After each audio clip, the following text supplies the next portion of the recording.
pronounced. And we are live. Welcome to Life Action Roleplay with Cynthia Marie and Kai Norman and Ryan Omega, joining us for today's topic of how to produce. Can't even say words. How to produce. Let's start over.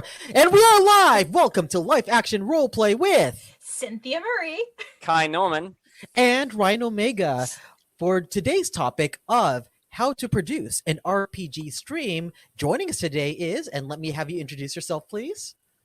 My name is Dom Zook, and I am from Saving Throw Show, which is a streaming channel here on Twitch. All right. Thank you, Dom, for joining us.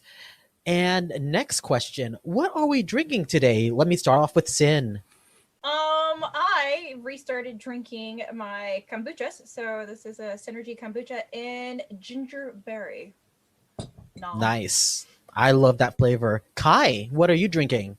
I am getting back in touch with my Brit roots, and I have a feeling that the camera is going to reverse this, but I am drinking something called Iron Brew, which is a very, very strange Scottish soda that I recommend everyone try once, because more than likely you won't like it. So you're never going to try again. I hear a dare being issued out to everybody. Dom, what are you drinking today? I am drinking good old classic water. Hydrate. Hydrate or dihydrate? H2O homie right here. And I am drinking coffee. I don't know why coffee. It's 8 p.m. and I'm drinking coffee, and it's weird. I just like the taste of it. That's one weird thing that's happened under the lockdown.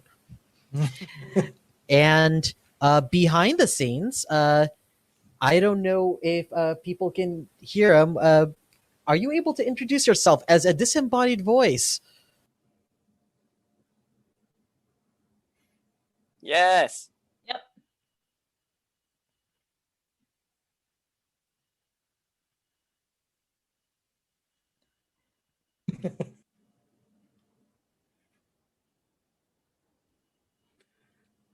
All right. True Thank greatness. You. Yes. In a disembodied head or voice. So the reason why we're asking Joe to speak up is because while we're talking about how to produce a show, it'd be very helpful that the person who is helping us produce this speaks up as well. Yes. All right. Shoutouts. Ooh, I'm a little echoey there. Shoutouts. So are there any shoutouts that we like to give today? Let me start off with Sin. My shout out is going to go to my friend Ellie over in Georgia. She runs Atlanta by Night. Also, I'm going to be working with her this weekend on Saturday in Gehenna Gaming. We're going to be doing Vampire the Dark Ages, but she's just such a wonderful and sweet human being. We were actually just talking about the fact that we've never met physically, but like we have Zoom chats all the time, and like she's become like such an important part of my group, so much that she did a very generous donation to wildlife charity, and she asked a couple of us what our favorite wild animals are, or just animals in general. Mine's the flamingo. So she donated money to to flamingos, and basically I have a flamingo in my name because of her. So it was really sweet. So I just wanted to shout her out and say that she's awesome. And if you haven't seen ATL by Night, you should, because it's really good. Nice. Kai, any shout outs from you today? You're on mute. I had things to say, but then I decided to silence myself. So what I'm going to do a shout out for is actually I've been finding a lot of the things going on in real life in America really interesting, and I think it's kind of incredible that one of the prolific movers and shakers in some of the developments going on is using a hacker alias from my favorite movie ever, which is Hackers. They were the ones responsible for getting a whole bunch of Parler information off of the Parler app and spreading it for everyone to catch terrorists and stuff. So I am in high spirits, and I think they deserve a shout out for it. Their Twitter is donk_enby. Nice. Dom, do you have any shout outs to give to someone or recognize someone today? Yeah, I would like to shout out to Jen Kretschmer and Amy Vorpahl and all the wonderful storytellers that were featured in the latest D&D release, the Candlekeep Mysteries. I think it's really awesome that they did some really cool stuff with those things, and I'm just super proud of my friends that got to be in it. So yeah.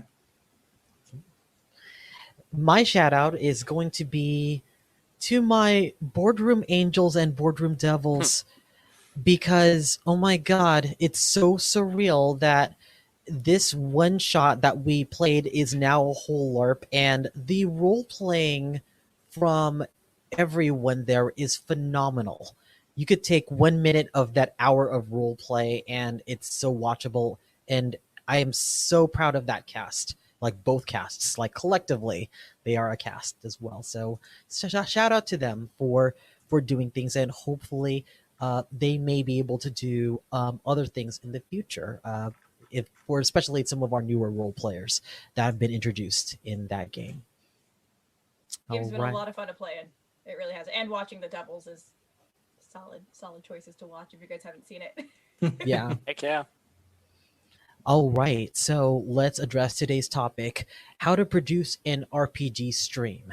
This has been something that a lot of people have asked many of us, either individually or as a group, especially since lockdown. People have been looking for more creative avenues to do, but a lot of people are a little afraid of going out there, and I'm afraid to make a thing, and I'm afraid that no one's going to watch, but I have these ideas.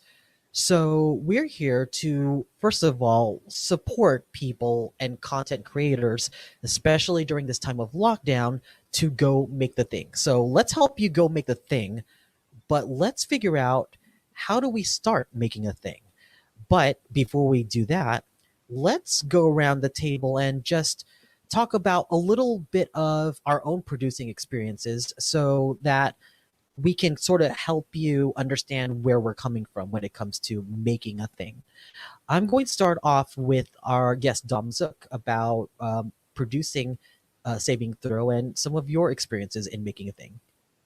Sure. Yeah. Well, I've been a producer for of various things since well, since I could produce things, I suppose. But I've been doing short films and everything since like 2004 or something like that. And I started the Saving Throw channel in 2014 technically, and so I've been producing RPG streams since then, and just learning everything under the sun. And I do freelance as like a technical director and producer on streams for other people. And yeah. Nice. Sin, what things have you produced? Because I know you have a list full. Yeah, so contrary to what some people might know or think, I actually graduated with a bachelor's degree in fine arts and dance, and part of our training there was actually to produce shows or different parts of live shows. So from there, I moved on to helping out with a very well-known masquerade ball in Southern California called Labyrinth of Jareth. That's actually how I met Ryan and Kai. Mm-hmm. I spent a decade of my life working on that show, from being a dancer to a choreographer to ultimately producer of one of the rooms in there. And then obviously helping out bringing live action role play is one of the other things. Yeah, I'm one of the silent people behind live action role play. So yeah, I haven't done too much like streaming in terms of producing streaming, but like I've always been there to consult with anybody who needs. So Kai. So apparently, I guess this counts, but I have, as quite a few of our listeners know, I've been running Dystopia Rising, both live games for a solid year before COVID, And I've also been running quite a few games during COVID. And with that, I've been going the online format. So we have had to drastically change how we present, present and continue to keep people engaged and entertained. Anytime you step onto the online forum instead of like physical, everything changes. At least that's what I've found. So that's my main point of experience. But I do have a bit of experience being a one of the co-producers of one of the Maze Arcana shows. But that was quite a bit in the past. And hopefully there'll be other things on the horizon for us to play around with. So. And for me, the biggest thing was doing Labyrinth Masquerade along with Sin. Again, that's where Sin, Kai, and I met. So I was the line producer for a long time. I was the second command, essentially, for running this large event, Masquerade Ball, in LA. And then I started this podcast for live action roleplay along with Sin, because Sin came to me during a party and said, "We need to make a thing. We need to make a podcast."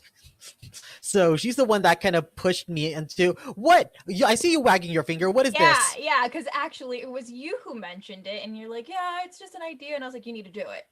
You need to do it." And you're like, "I don't want to do it. I don't want to do it." So I called you the next day. It was like, "So are you doing this?" It's because I imagined that when I had to do this by myself, it's like, no one's gonna watch. Who's gonna watch me do a thing? And just having someone else, having a host partner and a role-playing partner like Sin, was the reason why I was able to eventually go forward.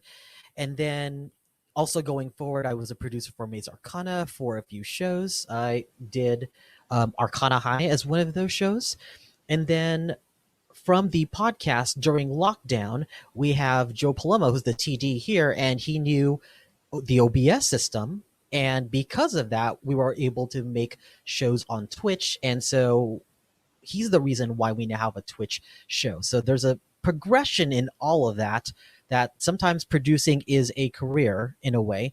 But if you look at all of the different producers here, producing is also interdisciplinary. Like, you can produce a show, you can produce an event, you can produce many things. They're not all exactly the same, but some of the tenets are very, very similar. And I think let's start off with, I guess, where do we start? Trying to advise people, how do you make a show? I'm going to throw this out to everyone here. Where would you start? So I think it's worth noting that when we started live action roleplay, we didn't do it with the intent of we've got to get followers and we've got to like have a viewership. So I think usually successful shows, at least that I've seen, come from a place of heart and a place of we just want to get together and do the thing. And if people want to come watch, cool. But if you approach it with the I have to have followers, you may not feel as successful as if you were just to do it for the love of it. So I would say that that's my first recommendation, is make sure that you pick something that you're passionate and excited to do. Otherwise, you may feel like you're failing at it. I was about to say something along those lines, like, pick people that you are comfortable working with. Like, do it with your friends. Make sure that you're having fun. The only way that you are going to have the best way to entertain people is if you yourself are having fun as well. And as long as you just maintain that air of fun, being inclusive and productive, you will enjoy yourself. And if you're enjoying yourself, that will attract people. And if it doesn't, you had fun. Yeah, I have a slight I have a slightly different take than that. But I think that it's really important, as Sin and Kai both said, that you do something that you enjoy a lot, because you're going to be really, really, really deep into it once you start getting going, especially if you're trying to produce and you're aiming for something that you want to get out there and you want to build an audience and do it as an entertainment for other people. And I think that my slightly different take is that if you are producing something for people to watch, you have to consider not just what you enjoy doing, but also what the audience is going to be seeing of that. And so there's a slightly different sort of take to it that you can't. It's important that you do what you enjoy, because if you don't enjoy it, it's not something that you would watch. Well, you know, like they say, you do something that you would watch or something that you would do. And so you kind of have to take that as your basis. But it's important to have in mind that people will be watching this. And if you want to have the entertainment factor, you kind of have to be considerate of that as you build the process. Like, I think that's a key component to this whole thing, because it's very easy to set up cameras and get a microphone and sit around the dinner table and start streaming something. But is that is there a purpose?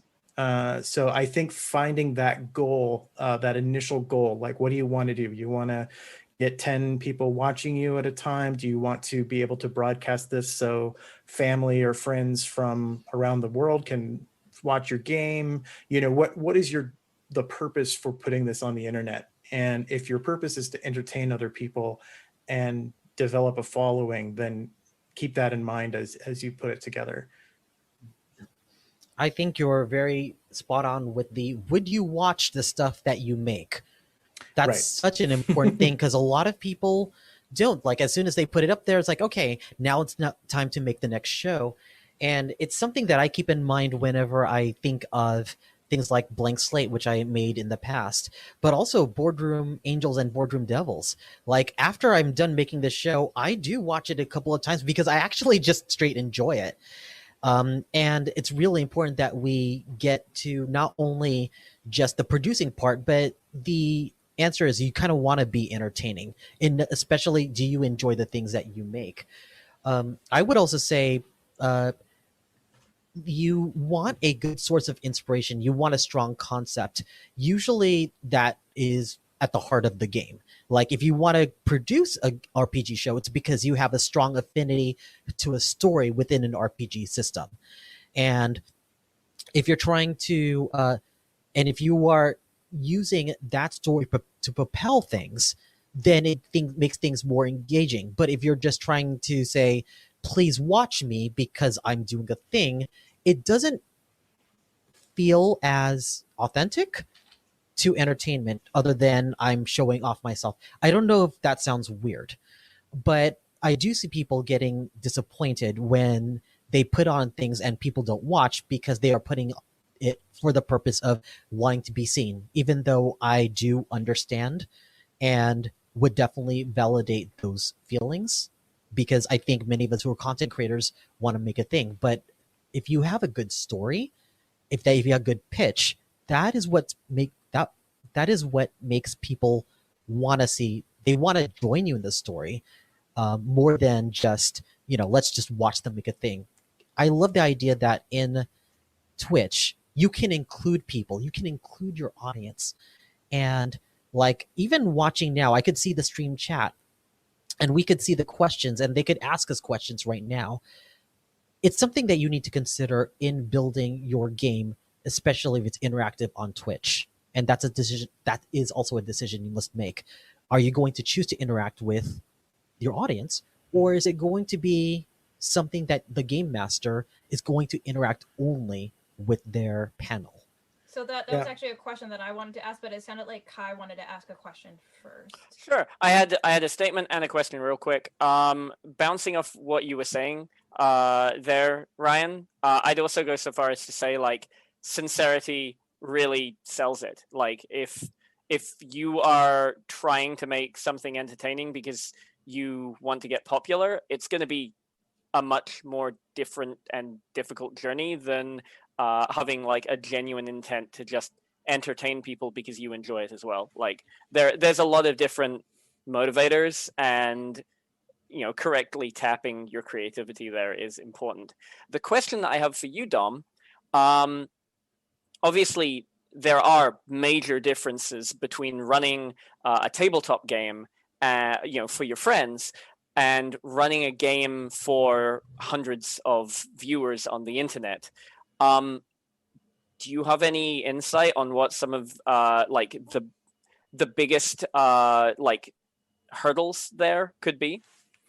Yeah, I mean, and even bouncing off of the earlier question, I think it's really important to again have that concrete idea of what you're wanting to present, and how you want to do it, and building that plan of what you want to do. Because, like you said, having insincerity in creation is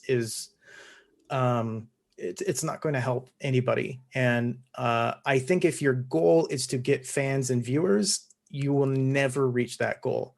If your goal is to produce high quality content that you enjoy and makes a statement that you want to make, you'll go a lot further that way, and the viewers will come. And once they come, then you can start developing an audience, outreach program and all of that stuff. But for me, a lot of times people come to me and they say, oh, I've got, a few of my friends and we think we're funny and we're going to throw a D&D game up on the internet. And I think, great, do it. Absolutely. Why not? But again, you have to go back and go, why are you doing this? What exactly about your home game do you think other people want to watch? Or are you just doing it to record it? And if it's out and people tend to like it, great. That's a super healthy way of looking at it. But if you're like, me and my friends are kind of funny, just like the Critical Role people are funny, I think we can do it, that's probably not the best outlook to take. So I know when we started, like, we took a really heavy look into how we casted the parts. Like, we didn't tell anybody what to make or anything. When we very first started, we were doing a D&D game, and we didn't tell them, make a balanced party so that we can show off all these things. Everyone made what they wanted to make, but we made sure that the players were people that had good chemistry and could bounce off of each other. And to this day, that's the key for me for Saving Throw is in our casting and who we put together, because you can play any game and you can make any game interesting and watchable if you have the right people to play it. I mean, we can get into real specifics with systems that work well for streaming and systems that don't work well for streaming, but I think ultimately it is dependent on who you have around you and who you are playing with. And for a lot of people that are just starting out, they just have a little community that they've built around themselves, and that's what they have to work with. I don't expect people to have, a huge line of potential players and experienced streamers and stuff that they can go with. So work with what you have, and you'll start seeing things as you go, because when you're streaming, it's really important that you have consistency and stuff. And with home games, a lot of times you are playing once every few months, maybe, especially if you can only play when everyone's in the same room together. I mean, right now that's, it's impossible. So you want to have a group of people that are going to be comfortable doing a consistent stream from week or every other week or whatever, and can bring that high level of value of entertainment and drive and everything and passion every week, because everyone basically is suddenly an actor and a performer. And I know a lot of people are not comfortable with that. And so you got to think about that before you thrust your friends in front of the camera. Think about how that's going to work. But so that's actually kind of one of my questions, or was the thing that I wanted to pivot towards, is that once you figure out kind of the content, and I kind of want to touch on that too, how do you figure out what content you want to do? Do you want to do original stuff, or do you want to go from a gaming system that you're already used to? But really my big question is, how do you choose which platform to use, right? So most people tend to go, oh, I'm going to make something on Twitch. Well, Twitch might not always be the right gaming platform. One, if people are too camera shy. to actually want to show themselves off on camera, or maybe you just don't have the right equipment. So maybe a podcast version might be better. If you guys are like more of a funnier podcast, it might behoove you to do more of a podcast version and show off your voices rather than try to do like the whole shebang. So I'm gonna put it out to you guys. How do you guys choose which platform is better to host your content? For me, for Saving Throw, I mean, our goal is for one of our tenets is a theatrical cinematic experience. So our initial goal is to have something that can play similarly to a TV show. It's vastly different from a television show. It's a 3-hour long television show every week, you know. So there's it's not quite equal, but that's our goal, is to have something that looks and feels and really envelops the viewer in the relationships and the action.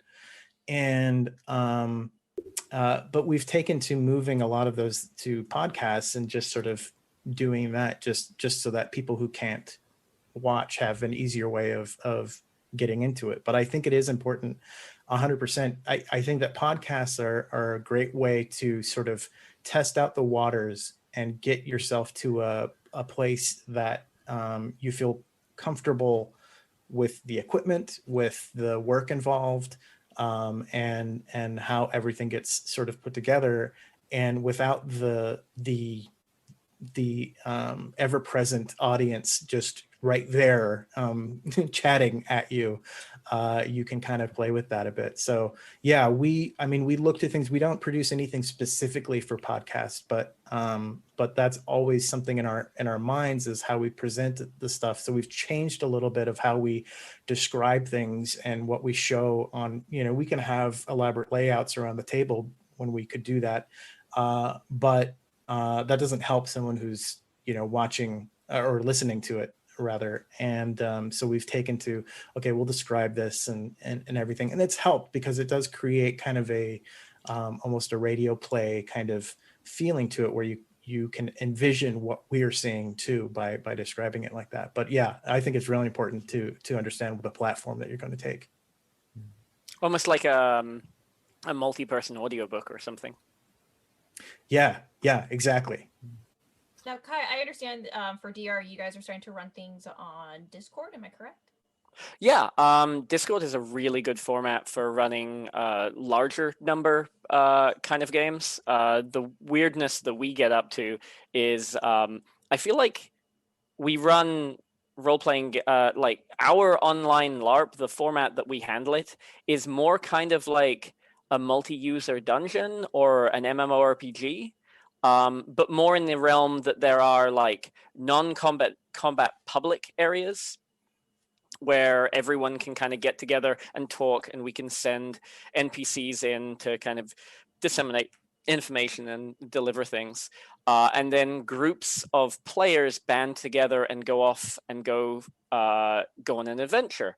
And that's what we refer to behind the scenes as a module, which is really common to the like D&D kind of phrasing as well on it. So can I ask real quick, when you have the mass groups, is it through text-based on Discord, or are you guys utilizing the video function for that?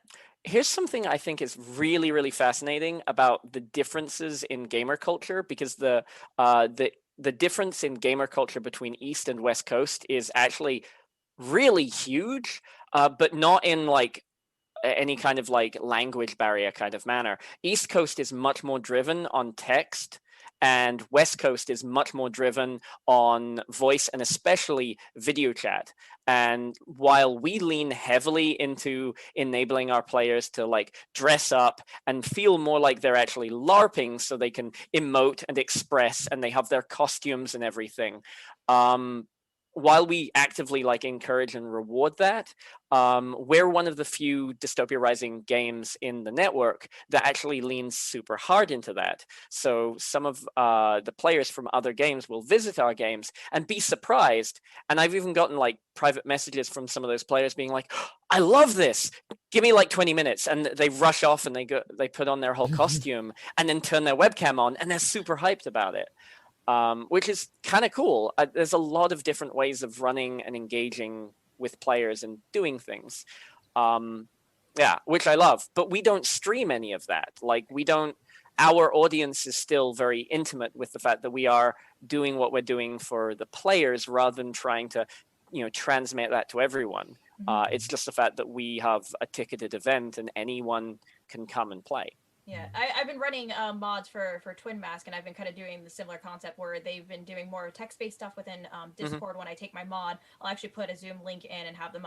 They all love dressing up, just as you suggested. And I actually I use the Roll20 app, and I play ambient music while I'm doing the stuff too. So like, video, everyone loves it and dressing up. I definitely would like, not immediately, but I would love to pivot to like people like us sharing some of the tools, like the software that we all use to achieve certain things, so we can give recommendations to our viewers. But yeah, like involving just like a LARP or any other kind of game, the more of the senses that you can engage when you're playing any kind of immersive experience, the better. So like having that background ambience and music and things, people eat that shit up because it feels like a video game. It feels like a movie, and it brings you and pulls you into the world even better. So we've talked about Twitch and we've talked about running things on Discord. Ryan, you had the unique experience of running things through Instagram, and you've done obviously Zoom. Can you talk about a little bit of your experience of doing crazy platforms all at like one time? Yeah, sure. Let's start off with running things on Instagram. That was a platform we were not really expecting to do when we were doing the D&D Live 2020 and we were doing a reality RP. So we were challenged to use Instagram as a platform because the out of character consideration was D&D Wizards of the Coast was trying to grow their Dungeons and Dragons presence on Instagram. So we were like, okay, so let's use that. How do we incorporate that into the running of a show? And so it had some interesting things about it. You can have the longer, I guess, the IGTV sessions, so that you can actually have, it's almost like a long form TikTok essentially is what you were doing, but we were using Instagram.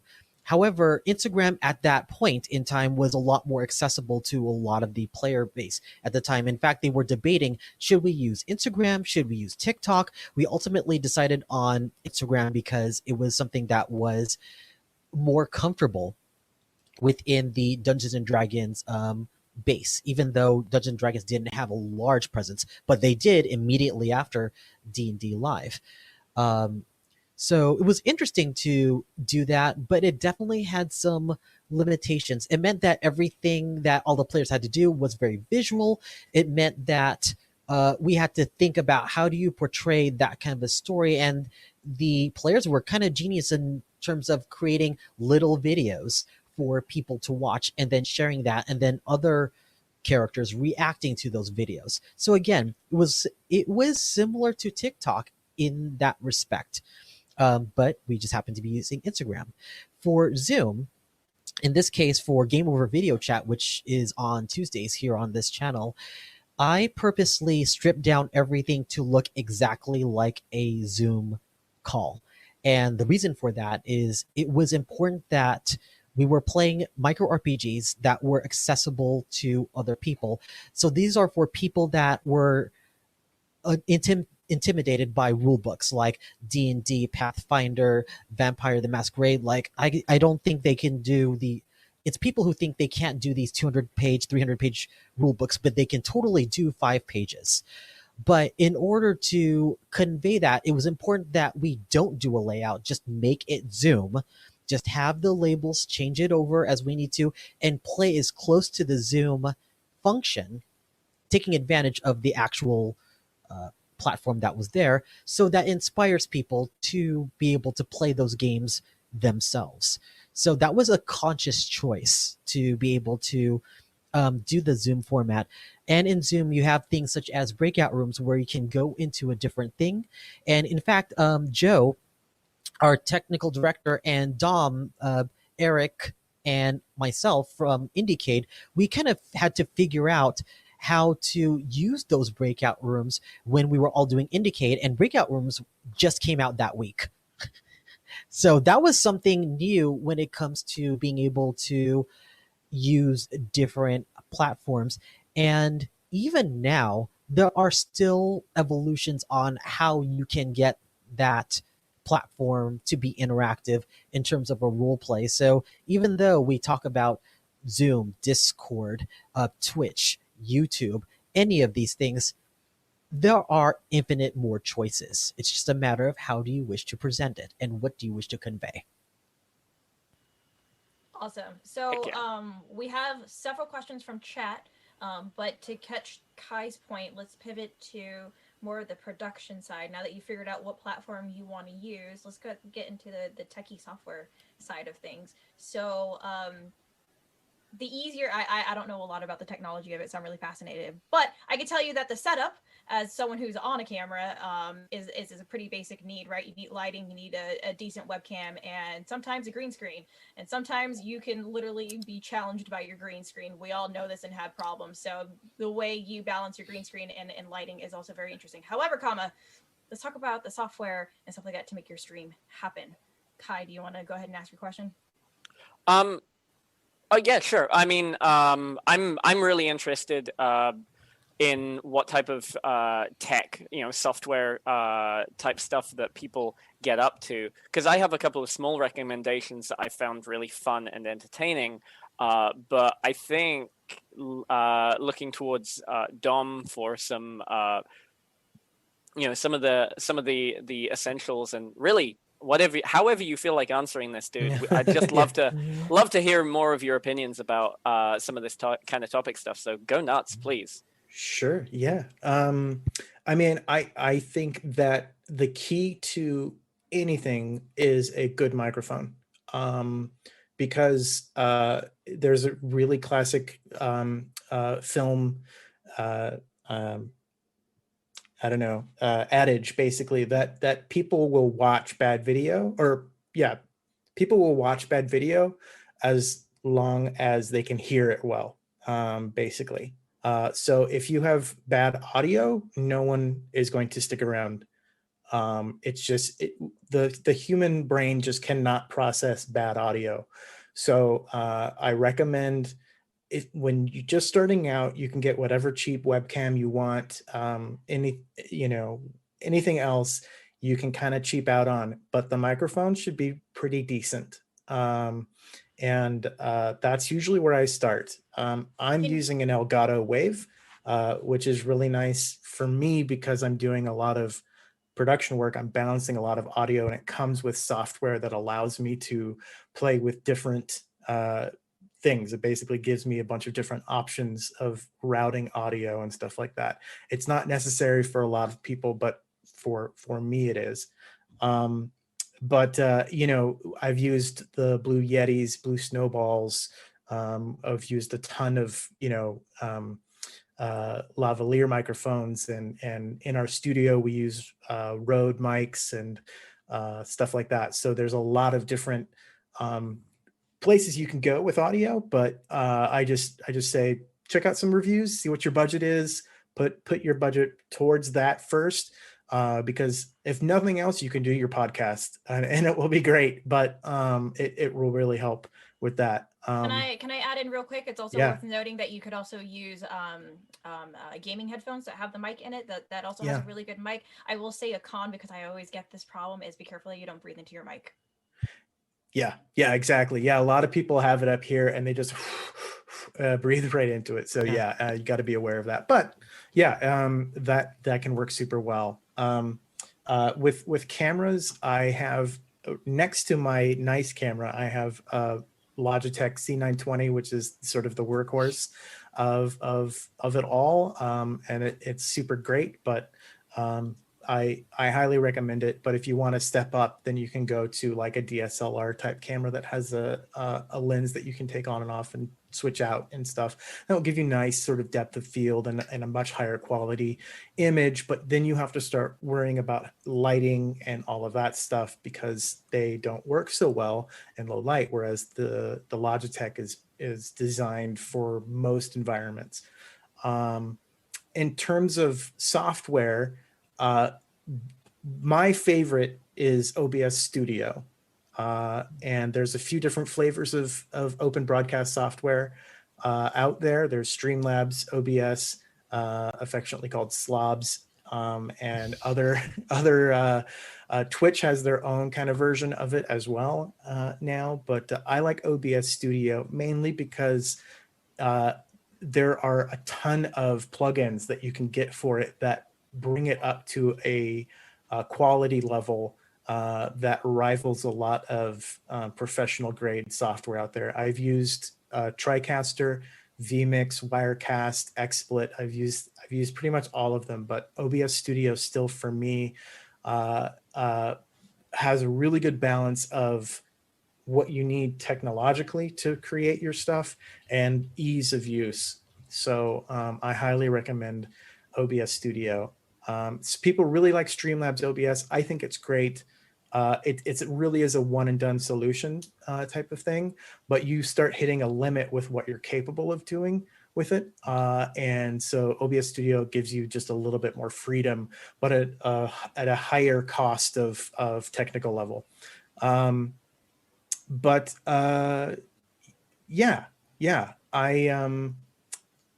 that's sort of, I don't know, software wise, I've used a bunch of different things. I've used like Voicemeeter to try to arrange different audio tracks, but the Elgato does it so much better if you're trying to do that.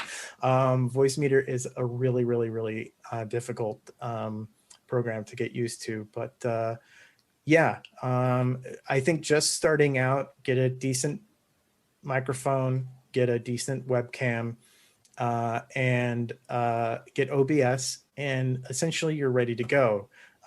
It's very low cost of entry, which is why there are so many people who are getting into it. And Zoom, you could just start up with Zoom.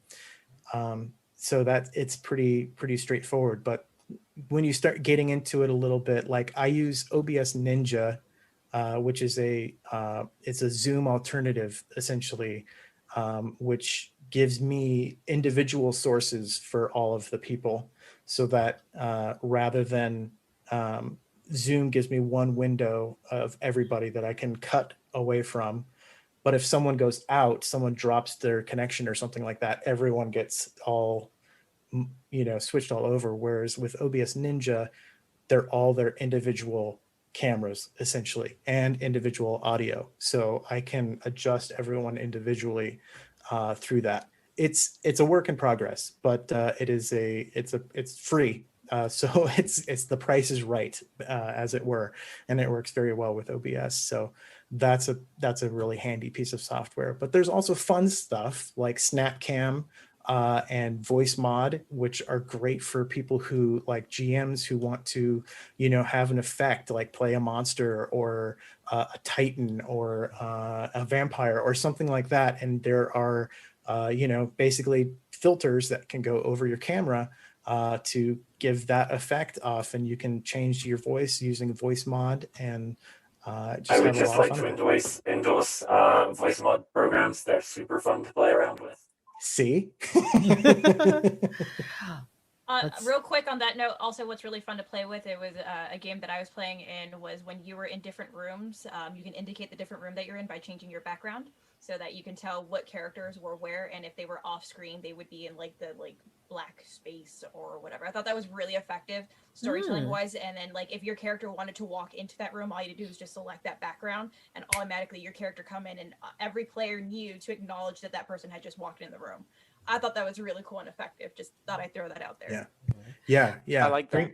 Green screens have been an amazing, the ubiquity of them and the ability to use them easily with Zoom and stuff has really made them, almost essential for our stuff. I mean, it really helps us tell the stories that we want to tell, and opens up. I mean, I've got a lot of ideas of things to use for green screens. That's I also like OBS Ninja because it gives me a really high quality video feed from everybody, and I can actually key out their green screen, so I can control what goes behind them, which means that we have a much higher quality control basically of what's going on behind people. So if we want to put them all in the same room, I just have to hit a button and suddenly their entire background is all different. Oh, that's cool. Wow. Yeah. So it can be really fun, but you know, that's I would not start with that stuff. I would get a Zoom call going, Google Meets, Discord, whatever you've got handy, whatever people are comfortable using, and you'll eventually start seeing where where the weaknesses are in those programs, and there are options out there. There's a ton of people who are doing this all over the place. So yeah. I'm going to use my magical powers and I'm going to summon a Joe, because Joe, who's the technical director and also behind a whole bunch of tech for live action role play, definitely has some insight, has creatively played with some of the layouts as well as trying to figure out some of the configurations of how a tech is going to work. So Joe, do you have any, I guess, input or advice to be followed up with what Dom has said? Joe, Joe's you are muted. muted. Oh. Perfect. This is our tech guy.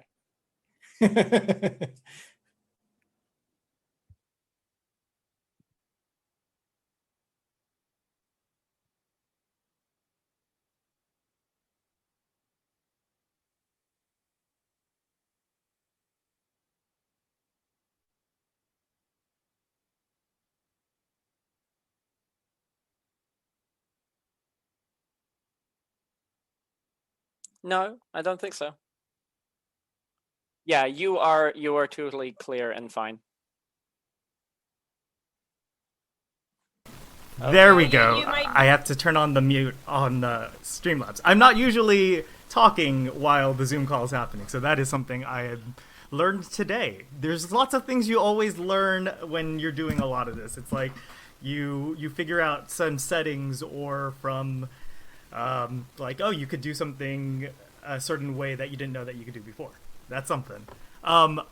Earlier there was a question about how much of the overlay affects the presentation, and really it does make it easier to look at, but really it should be about the story and the gameplay and then the characters that the players are doing. I do a show with Nat 20 Productions called Edge of Legend, and they started out very simple with a Zoom setup with just a couple of things, and then as they progressed in their production, like they had a budget to hire someone to create a fancy overlay, it added to their performance. You can find overlays like templates in Streamlabs OBS. They have overlay templates that you can use, and then you can just alter it to how you want your thing to be presented as. In Twitch, it's a lot more gaming oriented, so people are more expecting the flashy looks. But as long as you can portray your story and have like a solid base that like isn't too distracting, it's more about the players than the overlay itself. And yeah, I use Streamlabs OBS for the shows that I run for the technical directing, because it's easier if I have to switch from one to the other, they save the overlays, which is really nice. If I switch a computer or something, it'll keep the overlays. And combination with OBS for various back end things like camera work. Yeah. Oh, I just wanted to jump in a little bit. So it was interesting that a lot of people just like said, "Hey, we can't hear Joe, and he's our technical director." But here's the thing about the setup for OBS as well as Zoom. One of the complicated things about using all there's an echo happening now. It might be the snowball. Yes. By the way, we're in the same room. Yes. Yeah. So I mean, that's the thing that also happens when it comes to doing these things. For example, Joe and I are roommates. He is literally 4 feet away from me. So if we have our mics both on at the same time, you're going to hear that echo. The other thing that has been a complication for me that I eventually had to learn in OBS is that, okay, you can't hear the sound. Okay, is it the OBS? Yes. Or is it, or no? Okay, is it the Zoom? No. Is it my computer? No. Is it the mic? Is the right microphone selected? No. Is it the voice meter attached on the program that's also connected to everything? No. Okay. Did I install the right device? And I added driver? real quick. That's also asked a question. Do I have Roll20 on? There is a lot to go through whenever doing the tech, and as Dom said, a lot of people can watch bad video, but they won't sit through a lot. They won't sit through bad audio. In fact, when I used to be a judge at a independent film festival, that was a rule that we had. If it had 6 seconds of bad audio the moment it started, we tossed it out. It wasn't even worth judging because no one's going to sit through it. But people will sit through snow distorted images in the beginning because that could be part of the show. But bad audio, forget it. You really do need strong audio, or make sure that audio works in whatever format it is, whether it's podcast, live stream, anything. The audio must work.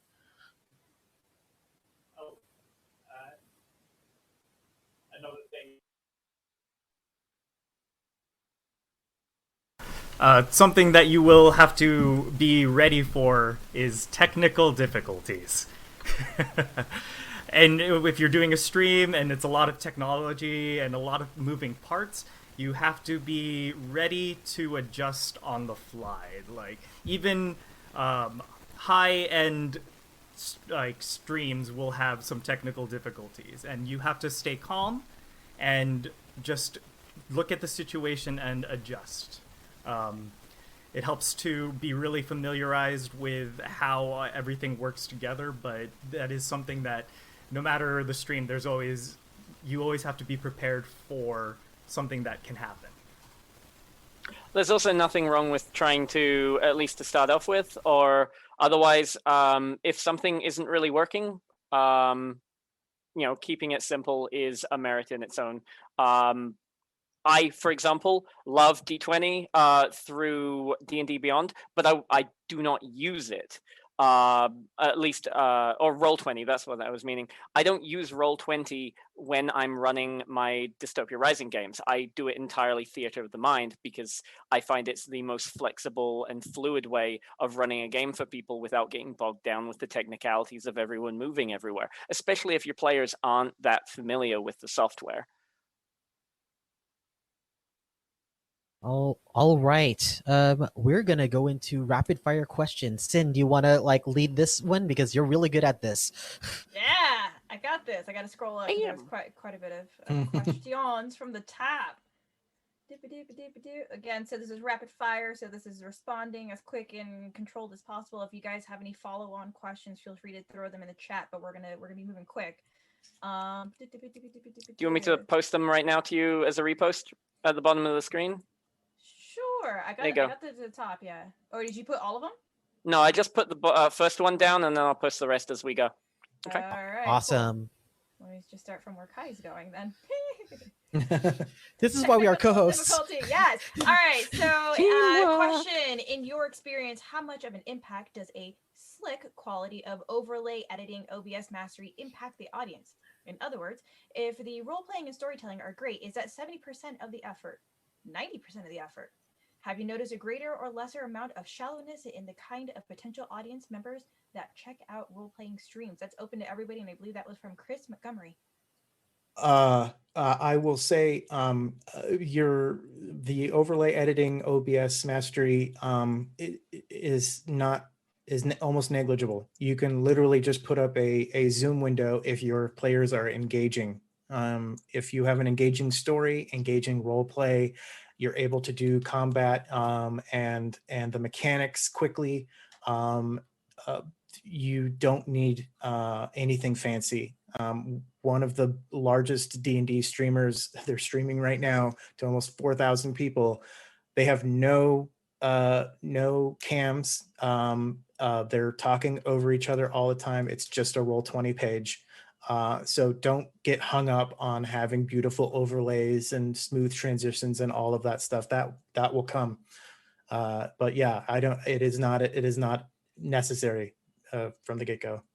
I will say that it matters only if you really care about that type of presentation.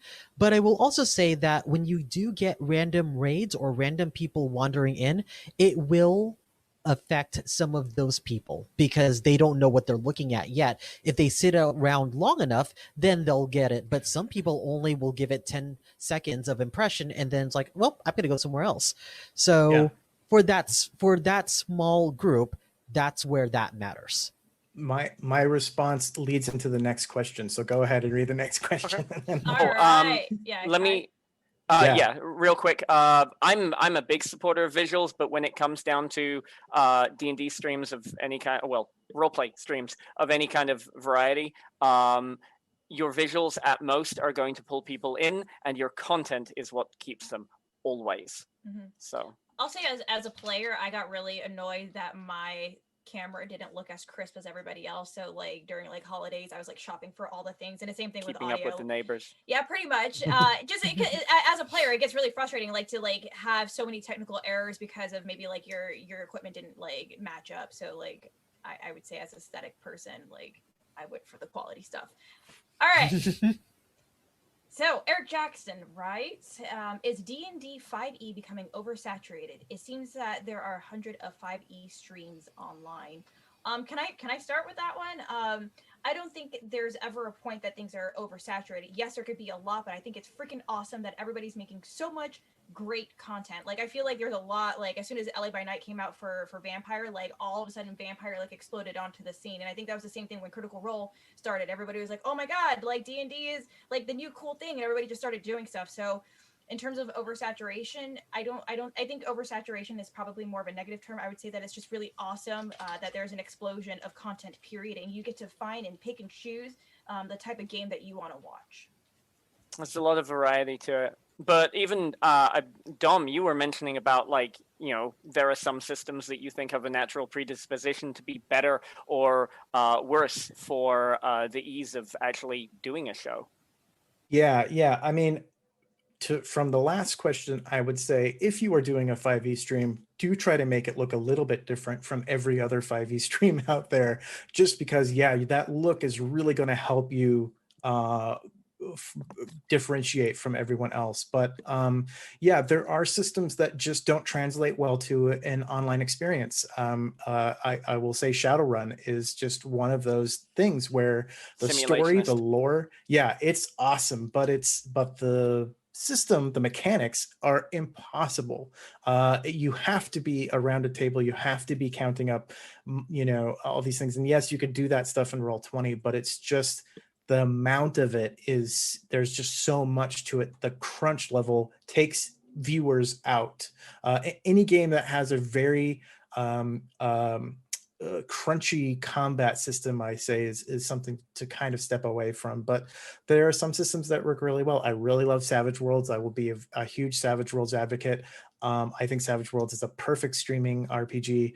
D&D's I great. want to play in a Solomon Kane setting so much. Oh yeah, it'll be a lot of fun. It's so fantastic. Yeah, so I do think that there are good, and a lot of the GM-less systems and diceless systems, role-playing heavy systems are great because, you know, it's much easier to facilitate a role-playing atmosphere and dialogue and discourse than it is to, you know, go back and forth between combat and role play, and some people aren't comfortable with the role play and just prefer the mechanics. It's really to each their own. What excites you, what you want to do, but in terms of enticing an audience and keeping an audience, the heavier mechanic systems are going to be harder to keep that audience engaged. I will say that there is one aspect in which D&D 5e is oversaturated, and that is this.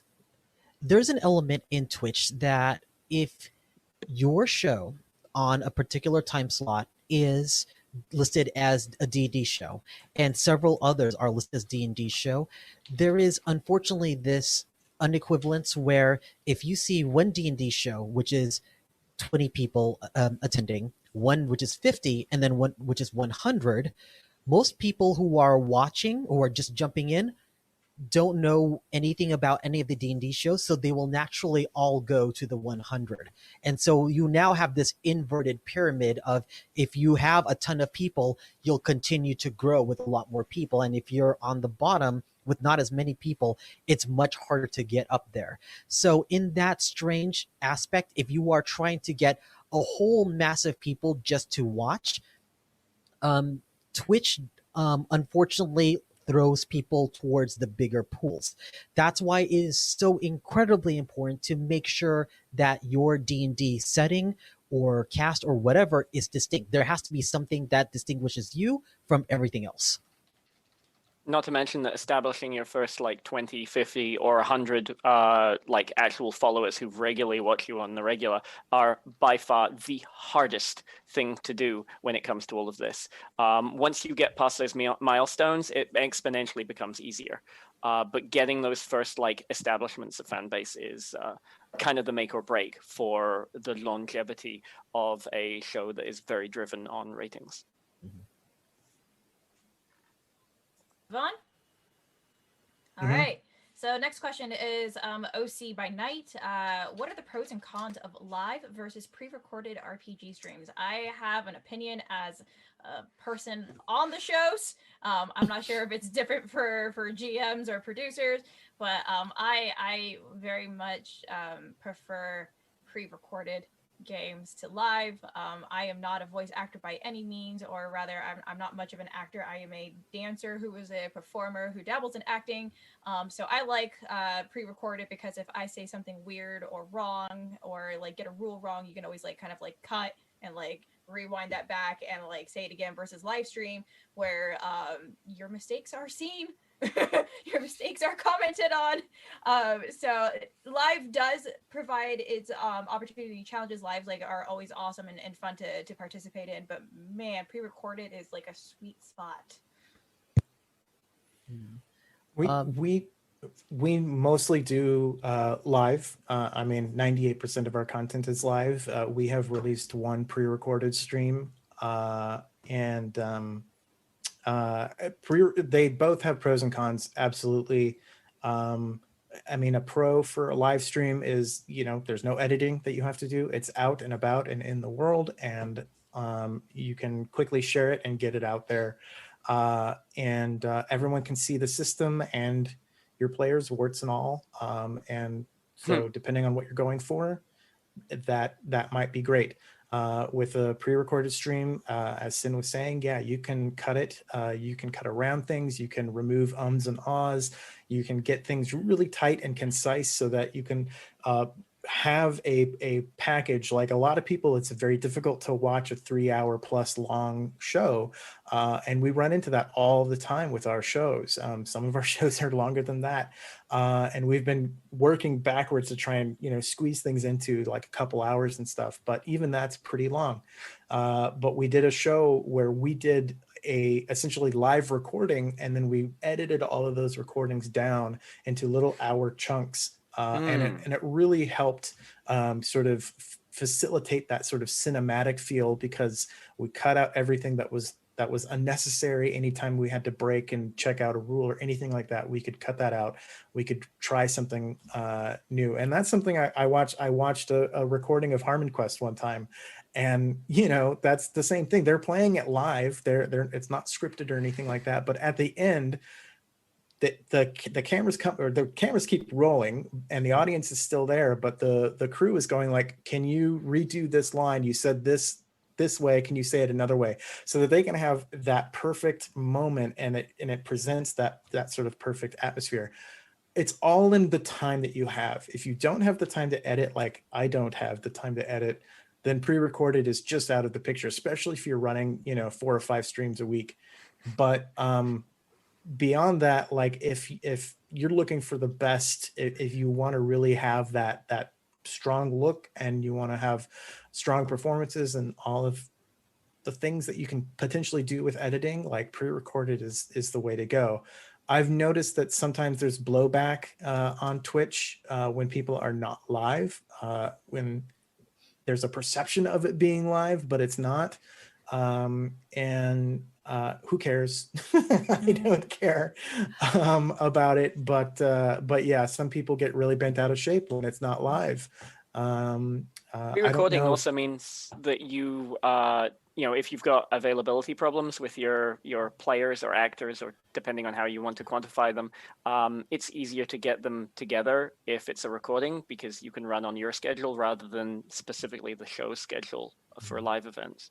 Could I add, when we recorded LA by Night, our last season, where we recorded it in 1 week, there was a certain amount of intensity that went into, because we were doing back-to-back episodes. So like you weren't able to truly conceptualize your consequences, versus like when we did live shows, we would do it like weekly, right? So you had a whole week to digest like what your character did and be like, okay, I want to come back and try this. No, like this was like back-to-back episodes, boom, boom. So when we got to the last episode, like all of us were almost like, if you watch the season finale, we're all almost screaming at each other because of how like pent up we were about certain situations, and we hadn't seen each other together until the last 2 episodes as like the full coterie. So you actually do see like heightened emotions that come from us. And also with the pre-recorded, what was really cool is that when people started crying blood tears from Vampire, we actually were able to like stop, go paint on the blood tears that were coming out, and then like restart again. You can see the like the blood coming out. Yeah. So I mean, there is totally benefit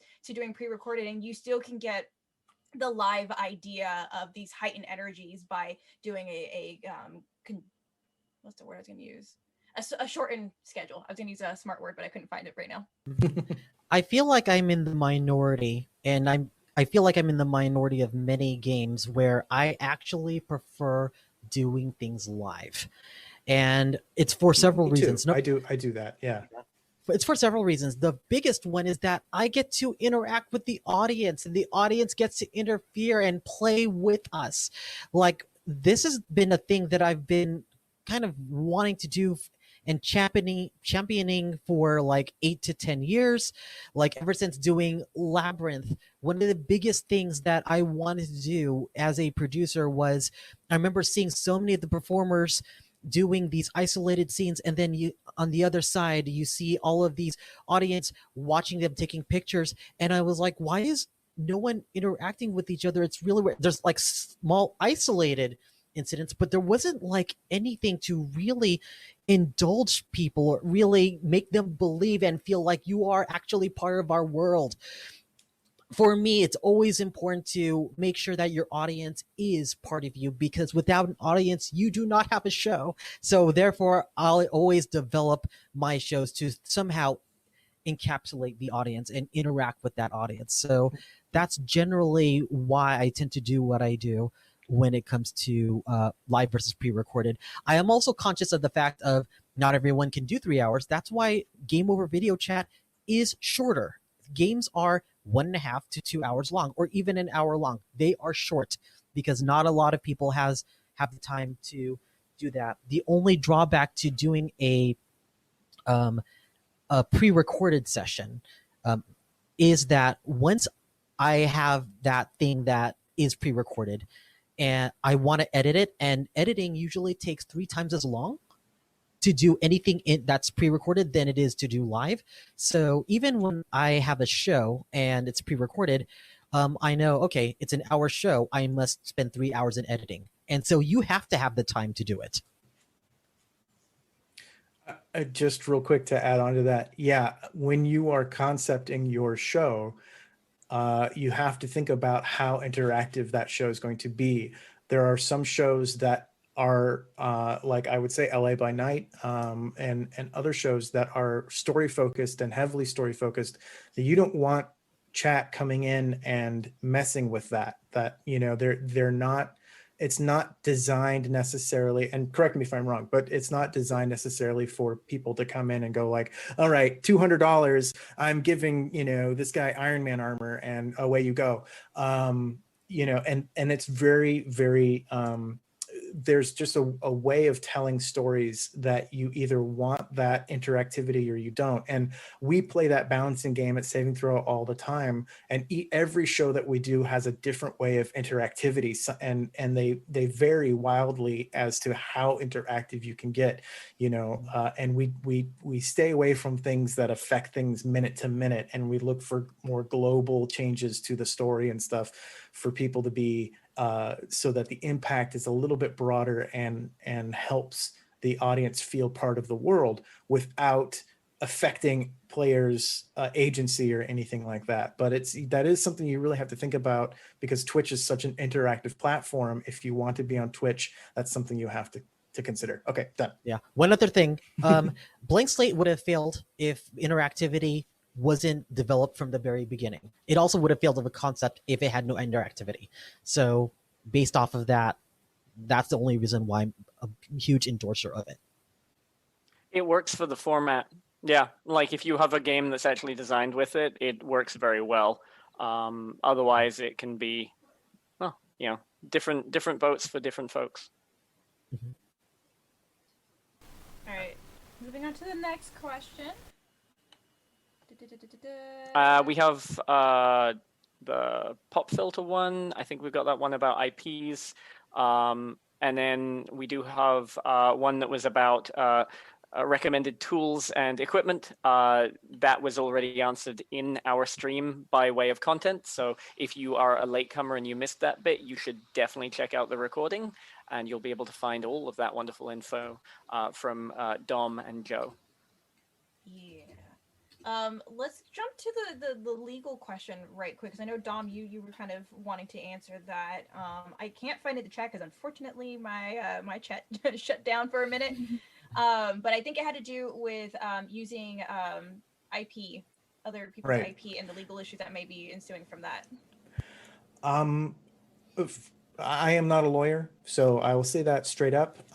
Legally, I have to tell you I'm not a lawyer. I am a cop, though. No, I'm not really. ACAB. Anyway, what I will say is that don't worry about it. Honestly, you would have to be. This is bad legal advice. A lawyer would tell you worry about it. I'm telling you don't worry about it, because you're probably not going to be coming into this with a huge amount. The worst problem you can have is hundreds of thousands of people coming to watch your content and having Paramount or whoever say, hey, can we talk to you about this? Because you don't have anything, you know, that they're going to get. They can't sue you for anything. So all they can do is make you stop. That's the worst that can happen to you. So don't worry about that. But what I will say is that if you want to play the Star Trek RPG by Modiphius, go for it. You can do that. Paramount doesn't have any control over you playing their game. What they do have control is using their, iconography, maybe using clips from the show or sound effects or something that you might have to buy that are specific to that. So I know Star Trek was used as an example in the question, so that's what I'm using here. But those types of things, like using the theme song or something like that, those types of things are things that are actionable and could get a takedown notice or something. But that's honestly the worst that can happen, is that you'll be presented with a takedown notice. If you do a Star Wars game, use Edge of the Empire or Age of Rebellion or something, Lucasfilm is not going to come to you and say, hey, don't play Star Wars, because the whole reason the game exists is so people can play it. By playing it on a Twitch stream, you're not breaking any legal rules for that. So don't be too concerned. I did a whole Indiana Jones stream using Savage Worlds. It's not, our show Tempting Fate did a different thing every week. We did Toy Story, Men in Black, Spider-Man, all these things. It is not that stuff is essentially in the IP is. If we used a lot of the iconography and stuff, if we presented it in a way that made it seem like Marvel was sanctioning it or sponsoring it in some way, that would be an issue. If you said Paramount, Star Trek presents or whatever, you can say you're playing Star Trek. That's not an issue. But if you're saying that it's, a Star Trek game, I don't know. There's specific language that you probably want to stay away from. But I wouldn't worry about it, especially at this level. And if you get to a point where that company is coming after you, fine. They're not going to sue you into oblivion and take all of your money and your house and your dog and all that stuff. There's One not caveat enough. with that. Yeah, go ahead. One caveat with that is that I don't know the status on it, but I know a bill has been presented that could change, streaming and copyright infringement into federal crimes on Twitch. If that worries you, you should definitely read up on it and make sure the legality there. You can get that kind of information. Do research on it. If you have any doubts, do research and then double check it, or even reach out to a lawyer for some brief legal advice and things like that. There are many sources of very good information out there. There's also many sources of bad information there, so vet your sources and be careful. Yeah, I agree with Kai on that. I have been on shows where they have had cease and desist letters given to them, so I would highly recommend what Kai said. Do your research, reach out to legal teams, make sure that you're doing everything above board, because there were some takedowns last year with Twitch and content users that they, without question, they just took down the videos. And if you're sensitive to your content being taken down, highly suggest doing your research before ensuing anything else. Go ahead, Joe. I was just gonna make a comment on. I'm not on mute. Okay, cool. I'm just gonna make a comment on if you have copyrighted audio, like music from things, if you put it on YouTube, they have algorithms that will hear the audio and just completely cut out your audio completely. So that is something to be aware of if you want to have an archive on YouTube or on Twitch. So they will take out the audio if they hear something that's copyrighted. Yeah, Twitch and YouTube have Twitch has really gotten big. Why there were so many takedowns, especially late last year, were people using copyrighted audio, and a lot of times it was audio that people had legal use to use, or were using in a context like it was in a game, for instance. And they could use it, but the way that the Twitch algorithm worked is it flagged it as copyrighted, and it should not be on that stream. So Twitch's response is just to remove that content. So make sure you have a recorded backup, just in case you need it. But yeah, YouTube will just blank out the audio, but they do have a feature where you can choose for YouTube will actually replace the background audio with different audio. It will try to leave your spoken word and take out any music that it hears. It's not great. I would not rely on that to help you out of any situations. But be cognizant, be aware. If you're using something that someone else created, be aware that they can come at you. If you're using character art, for instance, that someone designed and made somewhere else, reach out to them before you put it on your stream if you can, because help them out, at least give them a shout out, but don't expect that that's going to absolve you from using copyrighted content.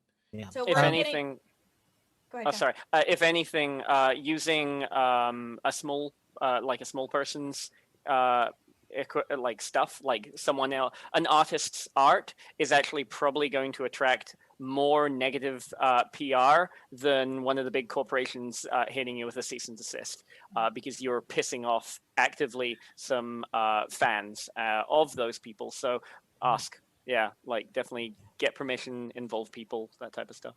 Okay. Awesome. So yeah, we're going over time. So I'd like to say something. go for it. Go for it. Okay. Sorry, Ryan.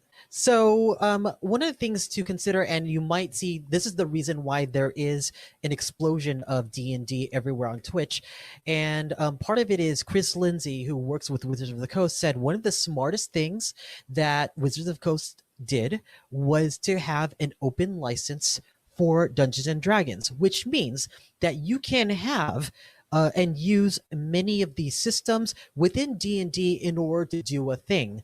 So therefore, if you know that you get the official permission from Wizards of the Coast saying that, yeah, go and do what you need to make your D&D show, that's why it's so prevalent, because they basically said, you are allowed to do this. Not many companies do that. If there is a company with an open license, you specifically have to look for it. But that's what allows them to do what they can do. For the most part, if you are a content creator, unless you are very, very, very big, it costs corporate lawyers a lot of money to try to shut you down. But if they try to, it's because you are a legitimate threat to what is actually happening, because it looks like whatever you're doing is passing off as sanctioned material, as Dom said. So that's the area where you need to be careful. Again, I am not a lawyer.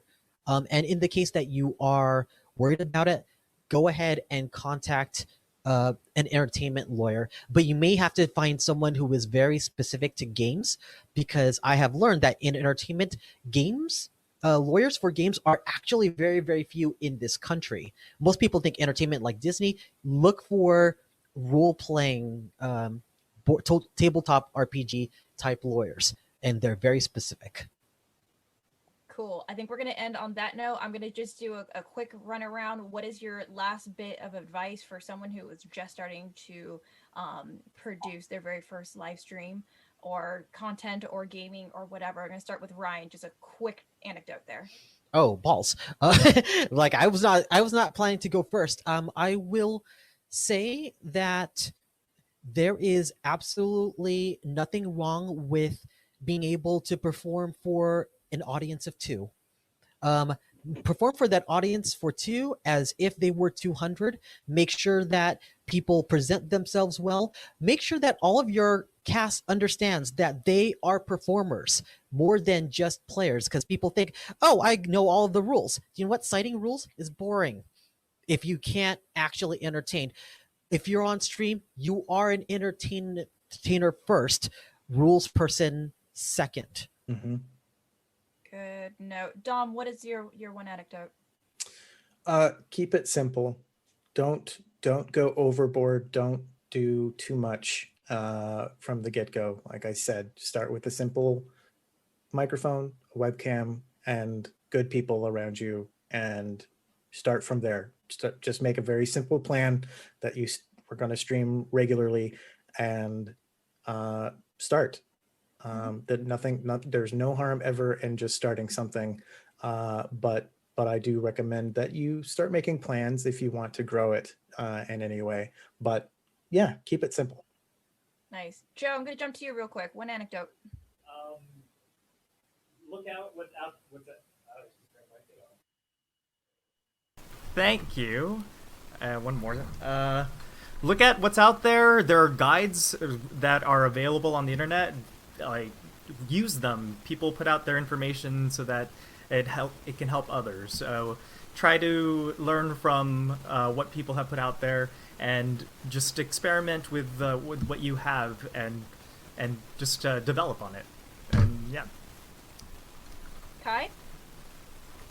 Well, I had some ideas on what I could say, but there are plenty of great bits of advice already. I feel like anything I could say would just be repeating another one of these wonderful pieces of advice. So Do you know that you have voice mod on? Oh, absolutely. Great. Okay, perfect. I'm not turning it off now. Okay, you go, T-Pain. All right. Well, I'm gonna leave. Mine's less of an anecdote and more of a try to remember if you can, but try to compensate people where you can. And I don't just mean monetarily. You can compensate people with whatever that you are comfortable with, even if it is just kudos and graciousness. Just remember to compensate people, because everyone's time is valuable. The number of people I've encountered that do not say thank you is incredibly large, and it's a shame that just genuinely looking someone in the eyes and saying thank you, I appreciate you, it has such an effect on people because it happens so little. Do it more often. It feels so angelic coming from you right now. It's so... I'm fine with that. It's so weird. I know you said an important point, and my brain went, "What is this?" This is the voice of Metatron. But in terms of compensation, if it's not compensation by monetary, tag them in things, introduce them to other networks, introduce them, help them promote their projects, do things that enable them to become more of a presence so that they bring that presence back to you as well. And it all works in a cycle, and it works as a community. And on that note, we're gonna do again super rapid fast. What is everybody's handles and like a one project, two project that you're working on? Ready, set, Dom, go for it. I'm Dom Zook. You can find me at Gadzook on Twitter or at Saving Throw Show anywhere. And I am currently working on a big marathon. We've got a bunch of shows at Saving Throw Show, but we're working on a charity marathon for the Trevor Project coming February 7th. So look for that. We've got some great guests and some prizes and lots of fun things. So yeah, come on, give us a follow.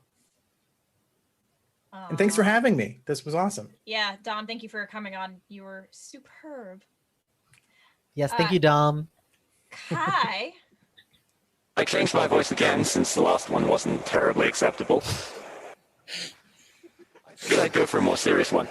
So I'm Kai Norman, he, him, and you can find me on Twitter and Instagram under Yokai Props, that is YOKAIPROPS. I'm a very serious individual, as you can tell. We have a LARP upcoming. We have a game on the 30th and 31st, which is going to be a Dystopia Rising LARP. If you would like to come check it out, we have discounted new player tickets and all of that jazz. Reach out early and we can help you do all of the good things in getting set up for it. If you are interested in that, you can either check out our Facebook group, which is Dystopia Rising Northern California, or you can check out our website, which is www. Shit, I forgot the name. That's not great. I'm so terrified of his voice.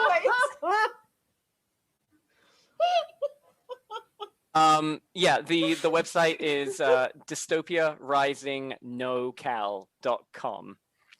It's not NorCal, it's NoCal because someone stole the other host name. So yeah.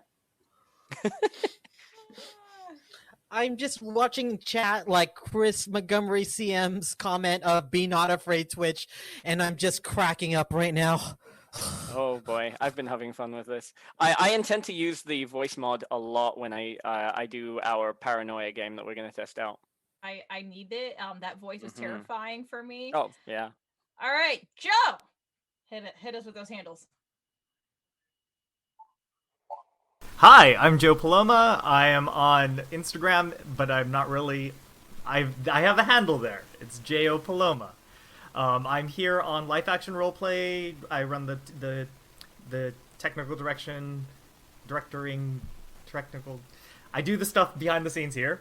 And on another stream called Nat20 Productions Official, and I help with their Pathfinder game, Edge of Legend. So check them out on Wednesdays at 8 p.m. Yeah. Awesome, Ryan. All right, so I'm Ryan Omega. I'm going to talk about the two shows that are coming up next week. So next Tuesday, we're going to have a game over video chat one-shot called The Wonders. It's about a musical band that is going to write their one hit wonder. And so participating in this game, the promo's going to come out tomorrow, but I might as well announce who's playing. So our players for this Tuesday are Izzy Spring, Dr. Jessica Hebert, Angela Pritchett, Ted Minette, and Avon Gonzalez. And this is going to be a fun one-shot with actual musicians. Every single one of those people is a musician. So having actual musicians playing this one-hit wonder type game, I'm curious. It's going to be awesome, regardless. And then next Thursday is going to be the debut of Purgatory Cafe. So last week we had game designed this in front of everybody, and next week we are going to play it. And you're going to see two devils, two angels. One of them is sitting right here, and we're going to have 3 human staff and 1 other guest to be announced later. So that's going to be a spin-off of the Boardroom Angels game, because we now need a place for angels and devils to meet, and it's this one place. And there's also humans. Great. I'm looking forward to the humans. Anywho, I'm Cynthia Marie. You can find me on Twitter at CynDancer or Instagram Cynthia__Marie. I'm going to go through this real quick. I just got a guest spot on tomorrow for Hunters Entertainment. I'm going to be playing Ragnarok. Woo! So come check me out. I will post it all over the social medias. It's tomorrow night. Saturday, I will be playing on Gehenna Gaming. Again, I already mentioned that, but I'll be playing Vampire the Masquerade, Dark Ages. I'm very excited about it because I'm actually bringing my own personal culture. I'm going to be playing a Taino Indian in the Dark Ages. So it's going to be specifically Vikings, but I've chosen to play my heritage and culture. And it's probably one of the first times that you'll see a Taino Indian being played. So I'm really excited and motivated to play it. I'm also a dice affiliate for Die Hard Dice. So if you are looking to buy any dice or any merchandise from Die Hard, use promo code CYNTER, CYNTINER, winter, but with sin. Yeah, center. Yeah, great. Awesome. It'll get you 15%, I believe, off of any of your purchases, and the proceeds will be going to the Anxiety Depression Association of America, which is a charity I chose to work with. So yeah, check all that stuff out. It's on the social medias, and all of my other crazy pop-up shows will be on there too. Ryan, take us out of here. All right. Thank you for stopping by. We're going to raid one of our friends. I think we're going to raid our friends over at the Scabby Rooster. They're play testing a game, so make sure you say hi as we raid them. We should all come up with something to say when we raid. We always found that was fun when we did that last time. I'm not sure. Come up with something. We're gonna raid, and Joe's gonna let us know. But thank you for joining us. Thank you to all of our Patreon subscribers. Thank you to all of our subscribers here to this channel. Thank you for all your audience and your support. And some people said, "I'm not sure." Let's raid with "I'm not sure." I'm not sure. Oh my God. Okay. Bye, everybody. Bye, everybody. Bye. Thank you so Bye. much. Bye. Bye.